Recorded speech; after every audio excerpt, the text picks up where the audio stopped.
송해 순교자 기념주일을 맞이했습니다. 이 순교자 기념주일에 역시 함께 하신 우리 성부, 성자, 성령 하나님 은혜가 여러분과 함께 하기를 원합니다. 충북 선교의 아버지라고 불리는 선교사님이 계셨습니다. 우리 한국교회의 자랑스러운 전통이 하나가 뭐냐 하면 선교사님이 들어오기 전에 한국교회가 사실은 시작이 됐습니다.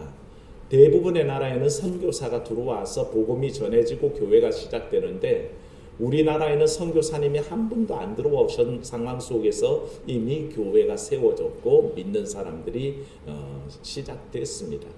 그러다가 선교사님들이 들어오게 됐는데 그렇다고 선교사님들의 역할이 보잘것없는 게 아닙니다. 선교 초기에 한국교회 초기의 역사 속에 선교사님들이 행하신 일들은 너무 지대하다 할 수 있습니다.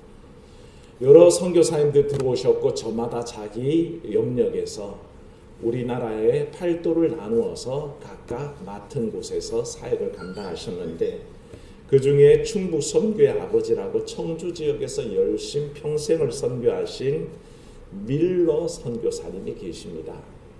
이 밀러 선교사님의 성함이 우리 한국어로 한국 이름으로는 민노아 선교사님입니다. 선교사님들이 다 마페 선교사님 같은 경우는 마포 삼열이라고 지었고 언더우드 목사님은 원두 목사님이라고 했었고 이렇게 밀러 목사님 같은 분은 이렇게 민노아 선교사 이렇게 자기 이름을 불렀습니다. 그만큼 한국의 선교사로 오셨고 한국 사회에 애정이 깊으셨습니다. 그래서 계명해 가면서 그렇게 선교하셨는데 일평생을 이 땅을 위해서 헌신하는 중에 사실은 많은 것을 잃어버렸습니다. 사랑하는 아내와 더불어서 한국 땅에 들어와서 선교를 시작한 지 6년 만에 아기가 없었는데 아기를 주셨습니다. 첫 아이를 가졌는데 이 한국의 척박한 풍토 속에 아이를 키우기가 힘들어서 8개월 만에 생때 같은 아이가 목숨을 잃습니다. 그래서 두 선교사 부부가 너무 시리에 빠졌죠. 하지만 슬픔을 듣고 기도하는 중에 선교사역 열심히 하는데 둘째 아이를 이제 또 선물로 주셨습니다. 감사하면서 하나님 이제 이 아이를 통해서 영광 돌리게 해주십시오. 그렇게 열심히 기도하면서 결국에는 둘째 아들을 낳았습니다만 둘째 아들도 낳자마자 하루 만에 숨을 거두게 됩니다. 그걸로 끝이 나면 좋겠는데 그렇지 않습니다. 사랑하는 아내가 함께 선교하다가 결국에는 그 이듬해 또 사랑하는 아내마저 죽고 맙니다. 얼마나 마음 아픈 일이겠습니까? 두 아들을 다 어릴 때 그렇게 잃었습니다. 사랑하는 아내도 잃었습니다. 그럴 때 사람들이 이 선교사님을 바라보면서 묻습니다. 도대체 당신이 전하는 예수가 누구길래 당신을 그렇게 힘들게 합니까? 라고 질문을 던진 겁니다. 그러니까 이게 참 보기에 믿지 않는 사람이 보니까 이해가 안 가는 거죠. 자기들 보면 종교란 것은 행복하려고 가지는 거고 그렇다면 기독교도 결국에는 행복해지려고 믿는 거 아닌가 싶은데 이 민노아 선교사님은 오히려 그 예수님 전하러 한국 땅에 왔다가 낳은 두 아들 행복해질 수 있는 그 아이들을 다 일찍 빼앗겼고 결국에는 사랑하는 아내도 먼저 떠나보내야 됐습니다. 그래서 그게 힐문하듯이 묻습니다. 도대체 당신이 믿는 예수가 누구기에 당신을 그토록 힘들게 합니까? 반은 조롱조고 반은 위로차 그렇게 얘기했습니다. 마치 세상 사람들이 믿는 사람들을 늘 비꼬아 얘기할 때 그렇지 않습니까? 시편 기자가 늘 울면서 고백했던 네가 믿는 하나님이 어디 있느냐? 그렇게 물을 때에 시편 기자는 늘 눈물이 침상을 적신다고 했습니다. 똑같은 슬픔을 민노아 선교사님 맛보았지만 그는 어떤 대답도 하지 않고 우리가 잘 알고 있는 찬송가 96장 예수님은 누구신가 라는 것을 작사해서 그들에게 들려줍니다. 예수님은 누구신가? 우는 자의 위로와 없는 자의 풍성이며 천한 자의 높임과 잡힌 자의 노임되고 우리 기쁨 되시네 라고 자기의 신앙을 고백했습니다. 얼마나 놀라운 신앙입니까? 자기 일생을 다 들어가면서 남들은 행복해야 된다고 믿는 그 길을 걸어가면서도 오히려 세상적인 기준으로는 불행해졌는데도 불구하고 그는 예수님을 고백할 때 내 우는 심정 속에 위로가 되어주시고 내 없는 삶 속에 풍성함이 되어주시고 나의 삶에 인도하신다고 고백한 그 위대한 신앙 고백을 보게 됩니다. 그런 선교사님들이 한국 교회는 많았고요. 사실은 세계 교회 역사 속에도 이런 선교사님들의 피가 흐르고 있다는 것을 우리가 알아야 됩니다.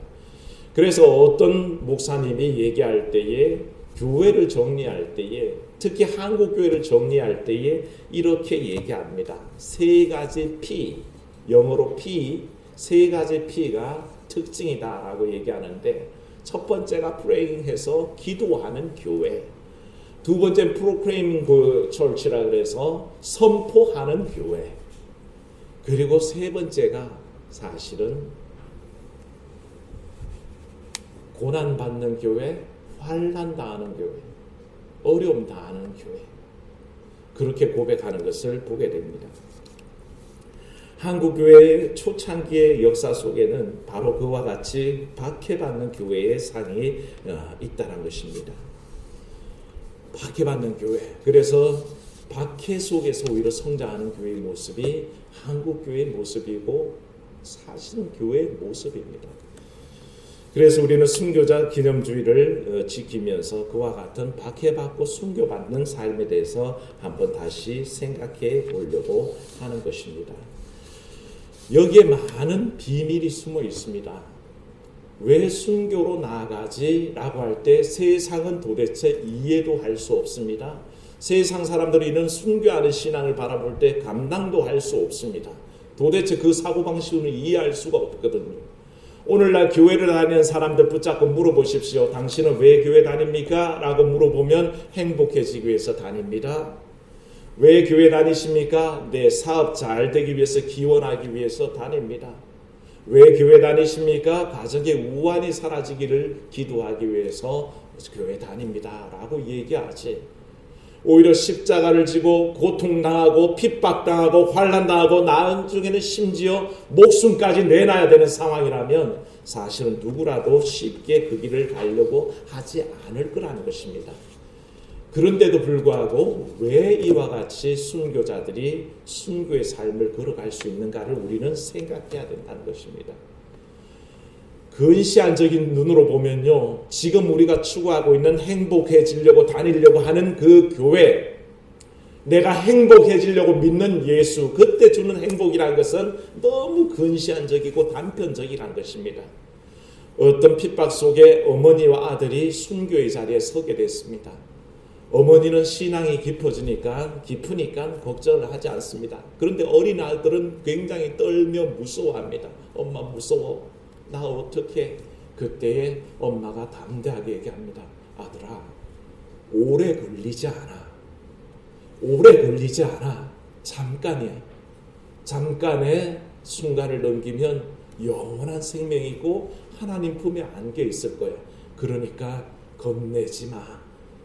그렇게 아들에게 얘기하고 아들이 그 말을 듣고 어머니 말을 듣고 그 잠깐의 고통을 넘기고 순교의 길로 걸어간 얘기가 얼마나 감동적으로 전해지는지 모릅니다.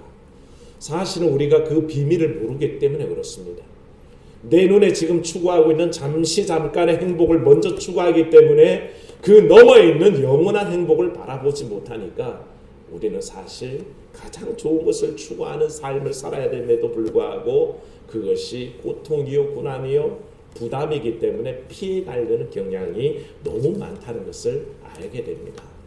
사랑하는 여러분, 자칫하면 우리는 교회를 그저 즐겁기만 위해서 다니고 뭔가 행복해지기만 위해서 다닙니다만 그렇지 않습니다.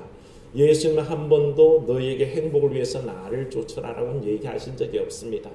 주님은 우리를 초청하실 때에 나를 따라 십자가를 지라라고 말씀하셨습니다. 그 십자가 죽음이요 고난이요 희생입니다. 그런데 주님께서는 굳이 자기를 믿는 제자들에게 따라오라고 말씀하시면서 뭐라 하셨다고요? 십자가를 지라 하셨습니다. 그러니까 그 십자가는 수많은 부담과 고통과 환난과 심지어 죽음의 각오까지도 따라온다는 것을 우리가 기억해야 된다는 것입니다. 사랑 여러분, 순교 잘하는 것이 사실은 아무나 되는 것도 아닙니다.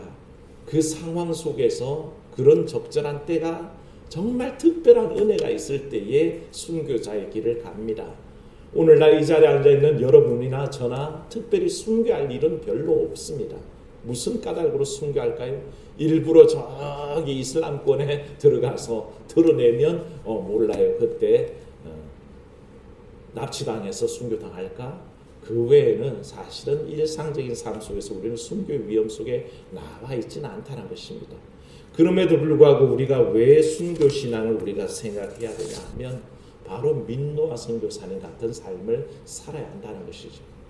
그분은 순교하시지는 않았습니다.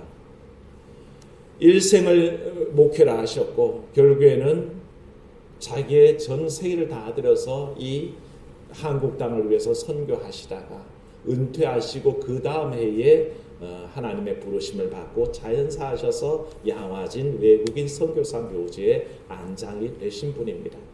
하지만 그것을 우리는 감히 순교가 아니라고 말할 수가 없다는 것입니다.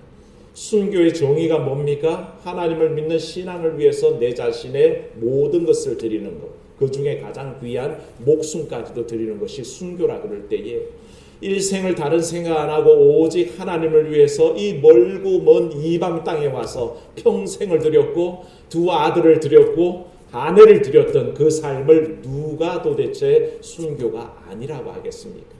우리는 그런 입장에서 바로 순교신앙을 바라봐야 된다는 것입니다. 우리 일신상의 행복만 추구하고 내 자신의 유익만 추구하며 살다가는 결코 순교신앙의 근처에도 갈 수가 없다는 것입니다. 주를 위해서 나를 버리고 주를 위해서 내 전부를 드릴 때에 우리는 점점 더 순교신앙에 가까워져 간다는 것을 알게 됩니다. 오늘 주님께서는 말씀하셨습니다. 하나의 밀알이 썩어지면 많은 열매를 맺는다고 그랬습니다. 썩어지지 않으려고 가만히 버티면 그건 하나의 그대로 남아있다라고 말씀하셨습니다. 우리는 이걸 깨달아야 합니다. 나는 과연 교회 다니면서 내 자신이 썩어질 준비가 돼 있나? 아니요. 썩어질 마음이 없습니다. 왜 내가 썩어져? 나를 보존해야지. 난 더 행복해져야 돼. 나는 더 많은 것을 가져야지. 나는 점점 더 나아져야지 라고 착각 속에 나를 조금도 내어놓지 않습니다. 그러다 보니까 점점 신앙은 이기적으로 바뀌어서 나를 내놓을 마음이 없습니다. 시간도 내놓기 싫습니다. 하나님 앞에 헌신하고 내 노력도 드리기 싫어질 때가 너무 많아진다는 것입니다. 그저 그래서 주일날 한번 외유 나오는 느낌으로 소풍 나오는 느낌으로 교회 와서 예배 한번 드리고 집으로 돌아가면 내가 하나님 앞에 살 것 다 한 것 같은 착각을 느낀다는 거죠. 우리가 그렇게 살면 살수록 순교신앙과는 거리가 멀어진다는 것입니다. 주님은 그렇게 가르치지 않으셨습니다. 하나의 밀알이 썩어지라는 것입니다. 자기 자신을 드리라는 것입니다. 하나님 앞에 내 시간과 내 노력과 내 모든 것을 드릴수록 하나님 앞에서 점점 더 우리는 생명이 가득한 삶을 살게 되고 많은 열매를 맺는 그런 놀라운 역사가 일어난다고 하셨습니다. 결국에는 26절 말씀 한번 보십시오. 읽어봅니다. 사람이 나를 섬기려면 나를 따르라. 나 있는 곳에 나를 섬기는 자도 거기 있으리니 사람이 나를 섬기면 내 아버지께서 그를 이 여기시리라. 아멘. 나를 섬기려면 나를 따르라 하셨습니다. 주님을 따라가면 뭐가 있는지 아십니까? 사실은 십자가의 죽음이 있습니다. 많은 이들이 예수 믿기를 결단하지만 그것을 모르고 있을 때가 많습니다. 주님께서는 결국에는 그 생의 마지막에 십자가를 지시고 우리 대신 죽어주심으로 우리의 살 길을 열어주셨습니다. 그리고 우리에게 나를 따르라 하실 때에 우리는 그 십자가를 지는 삶을 쫓아가야 되는데 그 끝에는 결국 뭡니까? 수많은 사람을 위해서 내 목숨까지 내어놓을 준비가 되어 있는 그런 제자를 원하신다는 거죠. 그리고 하신 말씀이 나를 따르는 그가 나를 섬기면 내 아버지께서 그를 뭐 하신다고요? 귀하게 여기시리라. 이 말씀 받으시기를 축원합니다. 하나님이 귀하게 여기신다 그렇습니다. 많은 사람을 옳은 곳에 돌아오게 하는 자는 하늘의 별과 같이 빛나게 한다고 다니엘서가 얘기했습니다. 참으로 남을 위해서 희생하고 자기를 드리는 삶을 살 때 하나님께서는 그를 하늘의 별과 같이 만들어 주시고 또한 하나님께서 친히 귀하게 여기시는 사람으로 인도하신다고 약속하셨습니다. 주님은 먼저 하늘의 미랄이 되셨고 이제 우리에게 말씀하십니다. 이제 네가 하늘의 미랄이 되거라 라고 말씀하십니다. 많은 사람들이 이 명령을 준행해서 자기 자신을 들여서 결국에는 하늘의 미랄로 썩어졌고 그 썩어짐 때문에 오늘날의 한국교회, 오늘날의 세계교회가 점점 더 든든히 세워져 가고 있다는 것을 기억하고 그 믿음의 선진들의 먼저 가신 그 자기 하늘에 썩어지는 미랄 되신 모습에 부끄럽지 않은 그런 믿음의 성도들 되시기를 주의 이름으로 축원합니다. 그분들의 그 신앙의 토양 위에 세워져 있는데 한국교회는 점점 자기 유익만 구하다가 세상 사람들의 욕을 먹고 세상 사람들에게 걱정거리가 되고 그와 같은 삶을 왜 살고 있을까요? 순교신앙이 없기 때문입니다. 잃지 않기 위해서 자기 것을 자꾸 챙기기 때문에 결국에는 세상 사람들이 우리를 믿지 않고 욕만 하고 있는 것입니다. 주님께서는 먼저 이 길을 우리에게 보여주셨고 우리에게도 또한 이와 같은 길을 요구하실 때에 순종하며 우리의 삶을 드릴 수 있기를 주의 이름으로 축원합니다. 은혜로우신 하나님, 순교자 기념주일을 맞이하여 하늘의 미랄 되신 우리 주님을 돌아보게 하시니 감사합니다. 한국교회는 수많은 순교자들의 피 위에 세워져 있습니다. 그분들의 희생과 그분들의 참으로 목숨을 초해처럼 벌어가면서 순교하신 그 피 위에 한국교회는 점점 더 든든히 세워져 갔습니다. 하지만 하나님, 오늘날 우리의 모습을 돌아볼 때에 과연 우리에게 그와 같은 모습이 있나를 돌아봅니다. 우리의 부끄러운 모습들 지워주시고 온전히 주님 가신 그 길, 순교자들이 간 그 길 우리도 쫓아갈 수 있도록 도와주옵시되 우리에게 혹 영광의 그 시간이 온다면 주저하지 않고 참으로 순교의 삶으로 나아갈 수 있게 해주시고 그와 같은 순간이 허락되지 않더라도 우리가 살아가는 모든 날 동안에 주를 위해서 내 자신을 희생하는 삶을 살아낼 수 있도록 인도하여 주시옵소서. 주 예수님 이름으로 기도하옵나이다. 아멘.